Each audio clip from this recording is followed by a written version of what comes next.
আমার 5,000 টাকা ছিল, কে নিল? আমার ব্যাগে 5,000 টাকা ছিল, কি হলো গো? কি গো? কি? আমার ব্যাগে 5,000 টাকা ছিল, কে নিল? কি বলছো? এখানে বসলে কিছু শোনা যায় না। এরকম আর হয় নাকি? এখানে বসে শোনা যায় না? আরে ভাই, বিশ্বাস না, এখানে বসো, এখানে বসো, দেখো শোনা যায় কিনা। বসো বসো। আচ্ছা, আমি বসছি। বসো। কালকে রাতে 2টোর সময় হোয়াটসঅ্যাপে কাকে ভিডিও কল করছিলে? কালকে রাতে 2টোর সময় হোয়াটসঅ্যাপে কাকে ভিডিও কল করছিলে?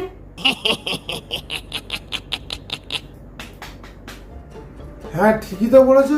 এই কি এখানে বসে কি শোনা যায় না? তাই না? হ্যাঁ, তো কথাই শোনা যায় না এখানে বসলে। একটু জায়গা দাও মায়ের মন্দিরে বসি।